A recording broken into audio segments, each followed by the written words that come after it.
Order one. Order one क्या कहता है? Parties to a suit.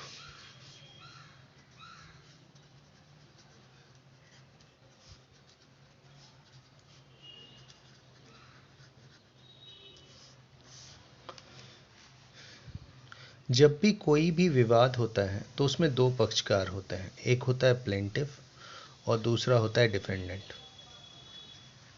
एक का नाम है प्लेंटिफ और दूसरा होता है defendant.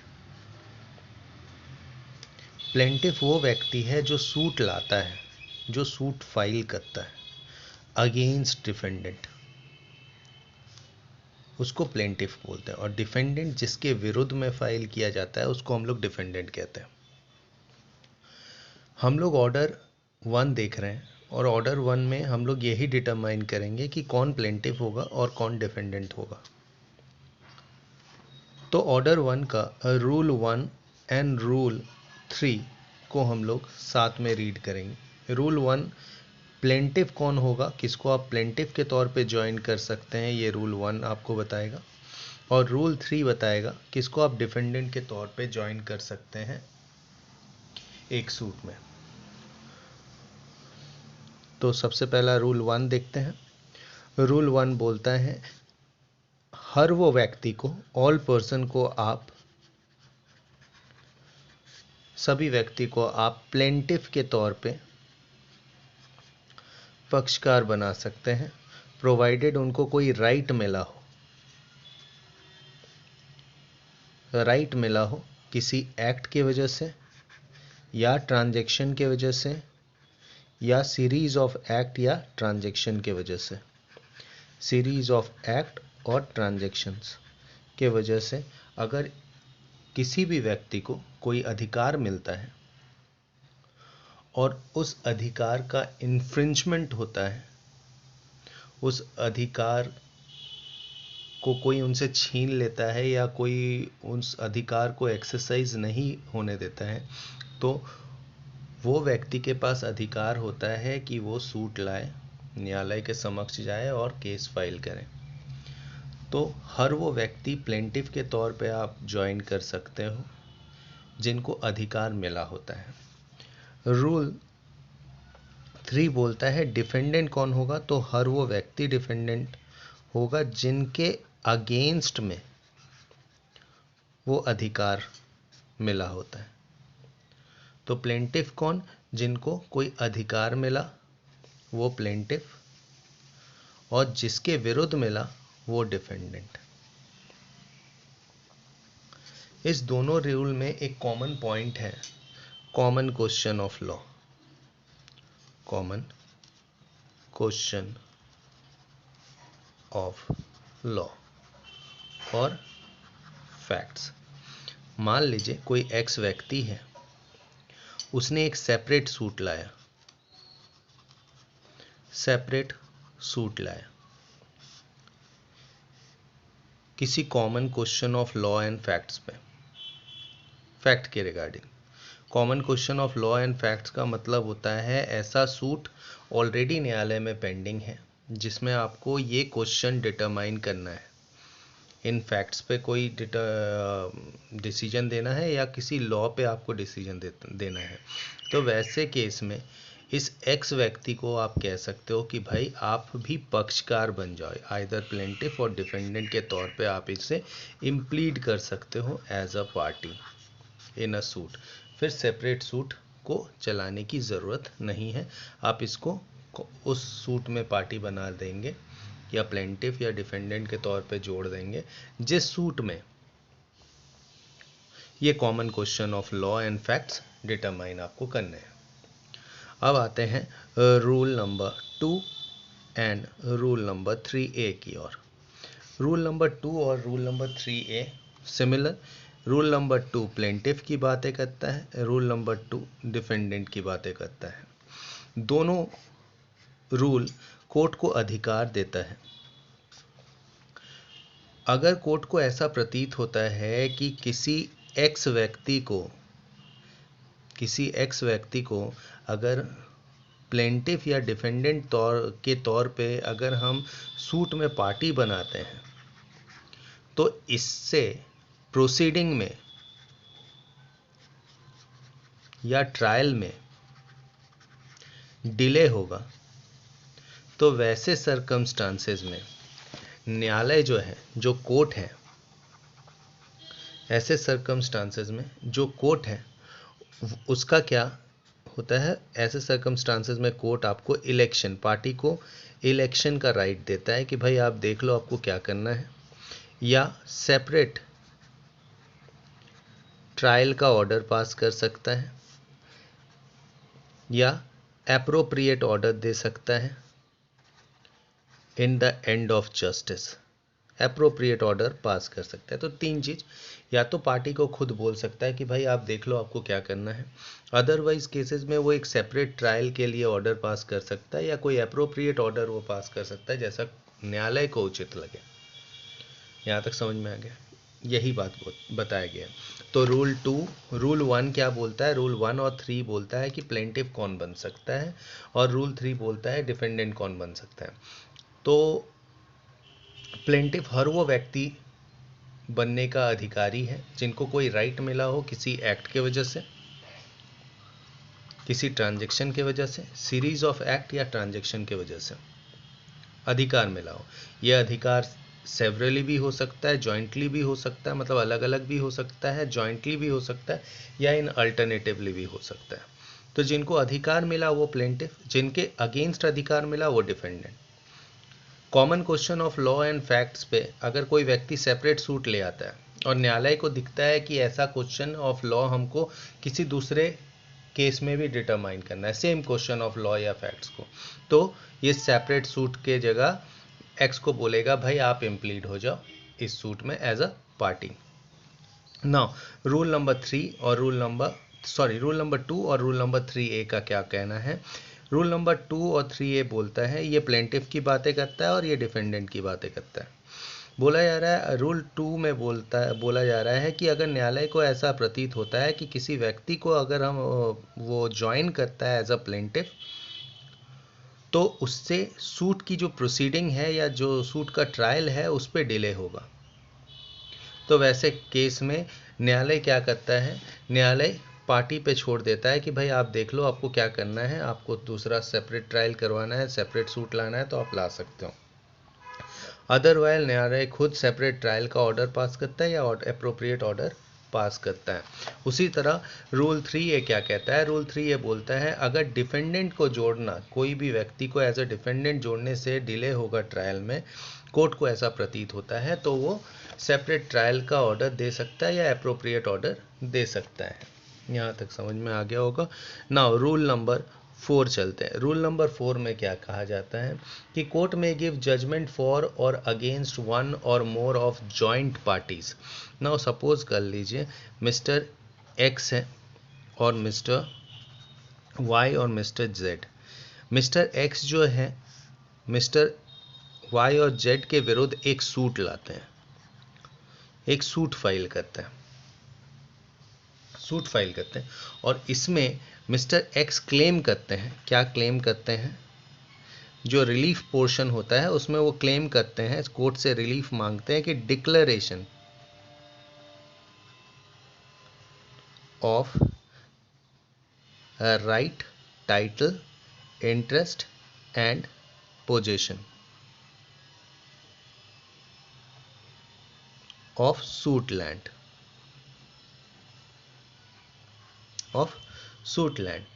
in favor of X and against Y and Z। ठीक है, ये डिक्लेरेशन ये मांगते हैं, और सारा डॉक्यूमेंट्स देखने के बाद, एविडेंस होने के बाद कोर्ट क्या करता है? कोर्ट जो है X के फेवर में जजमेंट कर देता है और इनके अगेंस्ट में जजमेंट कर देता है। कोर्ट जजमेंट कर देता है एक्स के फेवर में और इनके अगेंस्ट में। तो जो अगेंस्ट में जजमेंट किया ये जॉइंटली इन दोनों व्यक्ति के अगेंस्ट में किया गया। तो यही बोला जा रहा है कि जजमेंट में be given without any amendment for such one or more of the plaintiff as may be found to be entitled to the relief, as may be found to be entitled to the relief for such relief as he or they may be entitled to. ये व्यक्ति इस relief के लिए entitle था either severally और jointly, either severally और jointly. Severally मतलब single व्यक्ति है, ये Y और Z के विरुद्ध सूट लाता है और इसी से इन दोनों से ये रिलीफ मांगता है न्यायालय के समक्ष और इसको ये न्यायालय जो है रिलीफ प्रदान भी करती है। Now moving toward rule number 5। Rule number 5 बोल रहा है defendant need not to be interested in all the relief claim. ज़रूरी नहीं है, देखेंगे मिस्टर एक्स है और मिस्टर वाई है, मिस्टर जेड है, ठीक है। मिस्टर एक्स के अगेंस्ट में मांगा गया declaration of a right title interest और जेड के अगेंस्ट में मांगा गया injunction decree for injunction against Z.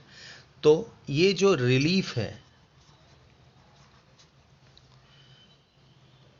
ये रिलीफ ए है और ये रिलीफ बी है। जो मिस्टर वाई है ये बी से इंटरेस्ट नहीं रखता, ये बी से ताल्लुकात नहीं रखता है, बी रिलीफ से। और मिस्टर एक्स जो जेड जो है वो ए रिलीफ से ताल्लुकात नहीं रखते हैं। तो ज़रूरी नहीं है कि सभी डिफेंडेंट सभी रिलीफ से ताल्लुकात रखें, यही बात रूल नंबर 5 कहता है। Now rule number 6। रूल 6 क्या कहता है? Joinder of parties liable on same contract. मान लीजिए कोई एक पर्टिकुलर कॉन्ट्रैक्ट एंटर किया जा रहा है एक्स के द्वारा वाई के साथ, ठीक है। एक्स के द्वारा वाई के साथ एक पर्टिकुलर कॉन्ट्रैक्ट एंटर हो रहा है। तो इस कॉन्ट्रैक्ट में जितने भी पक्षकार होंगे, इसमें दो ही पक्षकार हैं, एक्स है एक और एक वाई है। इस व्यक्ति इसमें एक्स है और वाई है, तो दो ही पक्षकार है। तो जितने पार्टीज हैं,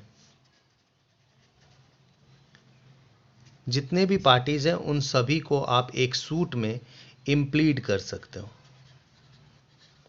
अब मान लीजिए एक्स एक कॉन्ट्रैक्ट एंटर करता है वाई, जेड और ए के साथ, एक कॉन्ट्रैक्ट एंटर होता है इन तीनों के साथ। अब इस कॉन्ट्रैक्ट में ये तीनों पक्षकार हैं और एक्स है, तो एक्स अगर सूट लाता है तो वाई, जेड और ए तीनों के अगेंस्ट ला सकता है। मतलब सेम कॉन्ट्रैक्ट में जितने भी पक्षकार होंगे वो सभी पक्षकार को आप एक सूट में पार्टी बना सकते हैं, यही रूल 6 कहता है। रूल 7 क्या कहता है? When plaintiff is doubt. Now समझो एक्स जो है ये एक प्लेंटिफ है, इन्होंने सूट लाना है इनको, ठीक ना। एक्स को सूट लाना है पर एक्स को पता नहीं कि उनको पैसे किससे लेने हैं, बी से लेने हैं, सी से लेने हैं या डी से लेने हैं। तो वैसे केस में रूल 7 कहता है कि भाई आप सभी के विरुद्ध सूट ले आओ। रूल 7 कहता है कि आप सभी को पार्टी बना दो एक सूट में, सभी को पार्टी बना दो एक सूट में, एक सूट में सभी को पार्टी बना दो। न्यायालय जो है ये डिसाइड करेगी कि बी कितने के लिए आपके अगेंस्ट लायबल है, कितना सी की लायबिलिटी बनती है और कितना डी की लायबिलिटी बनती है, ये न्यायालय डिटरमाइन करेगी। पर आप सभी को पक्षकार बना सकते हैं। When plaintiff is at doubt, now from whom he should redress his grievance, किससे उनको रिलीफ क्लेम करना चाहिए। जब प्लेंटिफ को ये डाउट है तो वैसे सर्कमस्टांसेस में आप सभी व्यक्तियों को, जिनको भी आपको लग रहा है कि इनको पक्षकार बनाना चाहिए या इनसे मुझे रिलीफ मिलना चाहिए, आप उन सभी व्यक्तियों को एज अ पार्टी बना सकते हैं। रूल 8 जो है ये रिप्रेजेंटेटिव सूट का बात करता है। रिप्रेजेंटेटिव सूट का मतलब होता है, मान लो ये एक सब्जेक्ट मैटर है, ये एक सब्जेक्ट मैटर है जिसमें सभी लोगों को, अब एक विलेज है और विलेज में बहुत लोग रहते हैं और उन सभी लोगों को इस सब्जेक्ट मैटर पे इंटरेस्ट है। इस सब्जेक्ट मैटर से सभी लोग ताल्लुकात रखते हैं, सभी इंटरेस्टेड हैं। अब मान लो ये सब्जेक्ट मैटर गवर्नमेंट के द्वारा एक्वायर किया जा रहा है और ये लोग नहीं चाहते हैं कि गवर्नमेंट इसे एक्वायर करे। तो उसमें से ये रूल क्या कहता है?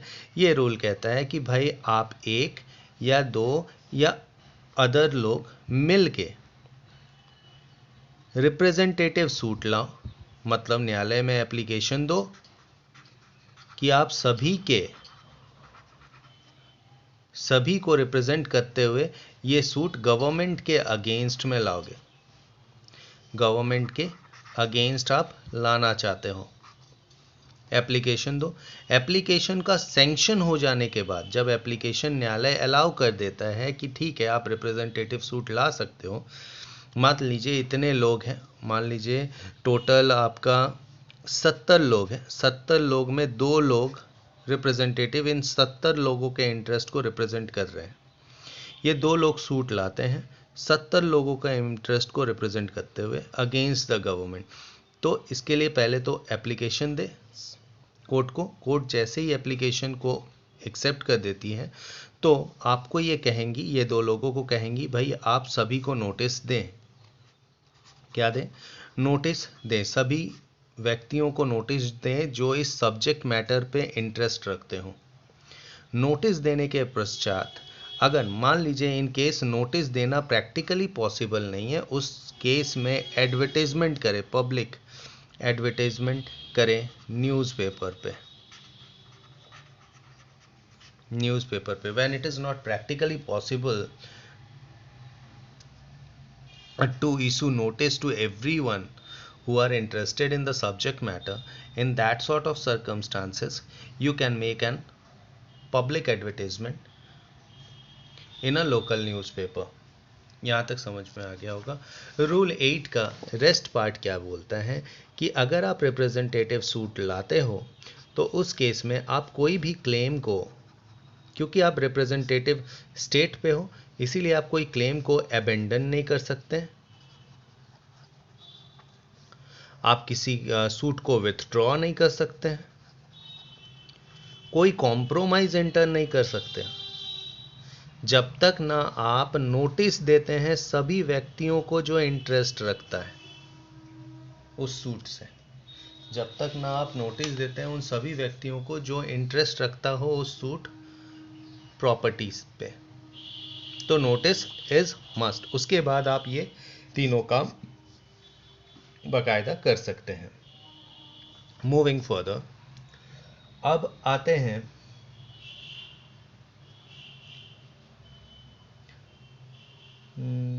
रूल नंबर 9 में। रूल 9 में हाँ, एक और बात, अगर कोई डिक्री इस सूट में पास होता है तो ये सभी वो 70 लोगों पे ही ये बाइंडिंग होगा। Is binding on all people who are interested in the subject matter, although they are not implemented as a party but they are in the capacity because their interest has been represented by 1 or 2 people। हाँ, तो उसीलिए ये सभी पे binding होगा। ये decree जो पारित किया जाएगा ये सभी पे बाइंडिंग होगा। इन केस अगर कोर्ट को, न्यायालय को ऐसा प्रतीत होता है कि जो व्यक्ति रिप्रेजेंटेटिव कैपेसिटी पे सूट को लड़ रहा है वो ड्यू डिलिजेंस से सूट को नहीं लड़ रहा है, तो वैसे केस में उस व्यक्ति को कोर्ट हटा सकती है और उसके जगह एक नए व्यक्ति को, पर्सन को इम्प्लीड कर सकती है एज अ पार्टी कि भाई अब से आप इस सूट को देखेंगे। Miss joinder and non joinder of parties, rule 9 बोलता है कि miss joinder and non-joinder of parties से आपका सूट डिफीट नहीं होता है, सूट आपका डिफीट नहीं होगा। पर अगर यही पार्टी आपका नेसेसरी पार्टी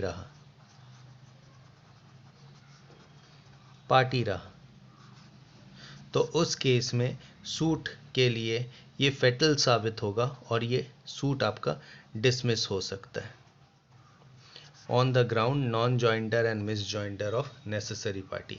फॉर एग्जाम्पल मान लीजिए पार्टीशन सूट है। अब पार्टीशन सूट में एवरी कोसेयरर आर नेसेसरी पार्टी। अगर आप किसी को पार्टीशन सूट में अगर किसी भी कोसेयरर को आप पार्टी नहीं बनाते हो तो बिकॉज आपने उन्हें इम्प्लीड नहीं किया और वो नेसेसरी पार्टी है तो आपका सूट डिसमिस हो सकता है। आते हैं रूल नंबर 10 की ओर। रूल नंबर 10 क्या बोलता है कि रूल नंबर 10 बोलता है joinder of parties strike out at any stage. Court जो है एट एनी स्टेज किसी भी व्यक्ति को किसी भी पार्टी को स्ट्राइक आउट कर सकती है या किसी भी पार्टी को इम्प्लीड कर सकती है, ऐड कर सकती है। तो ऐड कर सकती है, डिलीट कर सकती है या स्ट्राइक आउट कर सकती है, निकाल सकती है एट एनी स्टेज कोर्ट। ठीक है। अगर मान लीजिए किसी कारणवश मतलब दो व्यक्ति है, एक एक्स है और एक वाई है, वो डी के अगेंस्ट में सूट लाता है। ठीक है, समझेंगे। एक एक्स व्यक्ति है जो डी के अगेंस्ट में सूट लाता है, पर लाना किसके द्वारा चाहिए था? वाई के द्वारा। Although it is a bona fide mistake, if it is a bona fide mistake, लाना वाई को चाहिए था पर एक्स ले आता है। अगर ये बोनाफाइड मिस्टेक है तो वाई क्या करेगा? अगर ये बोनाफाइड मिस्टेक है तो वाई क्या करेगा कि भाई ये एक एप्लीकेशन देगा कोर्ट को कि बिकॉज ऑफ बोनाफाइड मिस्टेक के कारण रॉन्ग प्लेंटिफ के द्वारा सूट लाया गया है, इसीलिए एक्स का नाम को डिलीट किया जाए और उसके जगह वाई के नाम को सब्स्टिट्यूट किया जाए या अमेंड किया जाए, इम्प्लीड किया जाए। अमेंड नहीं होगा, इम्प्लीड किया जाए। तो एट एनी स्टेज, किसी भी स्टेज में कोर्ट न्यायालय जो है अंडर ऑर्डर 1 रूल 10(2) में किसी भी व्यक्ति को ऐड ऑन कर सकती है, किसी भी व्यक्ति का नाम को स्ट्राइक आउट कर सकती है, डिलीट कर सकती है, या अगर रॉन्ग व्यक्ति के अंडर ऑर्डर 1 रूल 10 का सब रूल 1 में अगर रॉन्ग प्लेंटिफ के द्वारा सूट लाया गया है तो राइट प्लेंटिफ का नाम को कोर्ट अलाउ कर सकती है कि भाई आप इसमें ऐड हो सकते हैं, आप ऐड हो, और जो रॉन्ग प्लेंटिफ है उसके नाम को हटा सकती है। एक महत्वपूर्ण बात है कुछ कि एग्जीक्यूशन केस में जब एग्जीक्यूशन कोई भी डिक्री का जब आप एग्जीक्यूशन फाइल करते हो, कोई भी डिक्री का जब आप एग्जीक्यूशन फाइल करते हो तो उस एग्जीक्यूशन केस में ये अंडर ऑर्डर 1 रूल 10 सब रूल 2 के नियम नहीं लगते हैं, नहीं लगते हैं, याद रहेगा। आगे चलते हैं। अब अंडर ऑर्डर 1 रूल 10 सब रूल 4 में एक बात कहा गया है, अगर किसी व्यक्ति को आप एज अ डिफेंडेंट इम्प्लीड करते हो एज पार्टी, ठीक ना, डिफेंडेंट के तौर पे किसी को पक्षकार बनाते हो, इम्प्लीड करते हो इन अ सूट, हाँ, तो वैसे केस में आपको अपने प्लेंट को अमेंड करना होगा। रीजन बिहाइंड, क्योंकि जिसे आप डिफेंडेंट बना रहे हो, प्लेंटिफ जिसे आप डिफेंडेंट बना रहे हो, उसके अगेंस्ट में तो कोई रिलीफ आप सीख करोगे ना। आप डिफेंडेंट तो ऐसे ही किसी को नहीं बनाओगे, डिफेंडेंट बनाने के पीछे कोई मकसद होगा। तो वो मकसद है उसके विरुद्ध अगर आप किसी व्यक्ति को डिफेंडेंट के तौर पे पार्टी बना रहे हो, डिफेंडेंट बना रहे हो किसी सूट में, तो उनसे रिलीफ आपको कुछ चाहिए होगा, इसीलिए आप उनको डिफेंडेंट बना रहे हो। तो आपको अपने प्लेंट को अमेंड करना होगा, उसके रिलीफ को अमेंड करना होगा, इस व्यक्ति के विरुद्ध रिलीफ सीख करना होगा। ठीक है, आगे चलते हैं। हाँ, एक आता है रूल 12, जो इंपॉर्टेंट रूल्स है सिर्फ इसी को हम लोग कवर अप करते हैं। रूल 12 क्या कहता है? मान लीजिए 10 प्लेंटिफ है और उसी तरह 15 डिफेंडेंट है। ये डिफेंडेंट हो गया और ये प्लेंटिफ हो गया। ठीक है, अब ये एक प्लेंटिफ को 9 प्लेंटिफ मिल के एक प्लेंटिफ को पावर दे देता है कि भाई तुम सूट लड़ो। उसी तरह एक हो गया या 2 व्यक्ति को रेस्ट सारे डिफेंडेंट मिलके पावर दे देते हैं कि भाई तुम सूट को लड़ो। सारे act, thing, deed in relation to suit and it's proceeding, कौन देखो भाई? तुम दोनों देखो या तुम देखो। प्लेंटिफ को किसी एक प्लेंटिफ को पावर दे देता है कि भाई आप देखो, जहाँ नंबर ऑफ प्लेंटिफ बहुत ज़्यादा है वहाँ सारे प्लेंटिफ मिलके किसी एक प्लेंटिफ को पावर दे देता है कि भाई तुम देख लो, सारे act thing deed related to the suit तुम परफॉर्म करो, तुम केस को प्रोसीड करो। और उसी तरह डिफेंडेंट भी कर सकते हैं किसी एक व्यक्ति को, सभी व्यक्ति को आने की आवश्यकता नहीं है। और जो भी पावर देंगे ना, इस पावर का कॉपी जो है ये न्यायालय में आपको फाइल करना होगा, न्यायालय में आपको फाइल करना होगा, ये मैंडेटरी है। आगे आते हैं रूल 13, ये लास्ट रूल है। Objection as to non joinder and misjoinder of parties. बोला ये ऑब्जेक्शन कब उठाना है सर? बोला earlier possible, earlier opportunity, at earliest possible opportunity में आप ये स्टेप लो, that is prior to the settlement of issue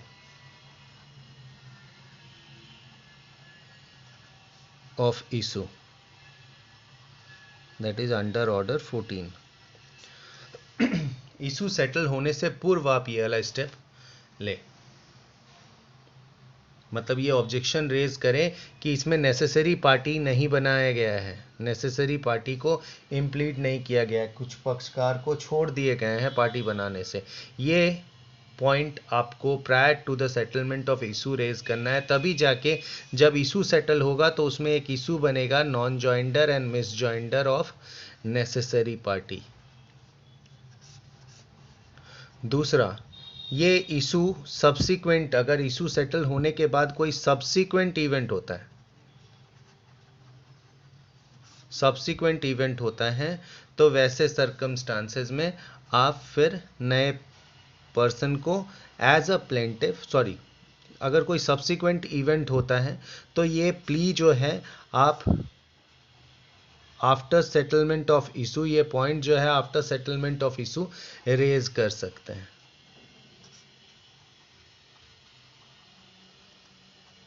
ये प्ली आप फर्दर रेज कर सकते हैं। Thank you, hope you enjoy.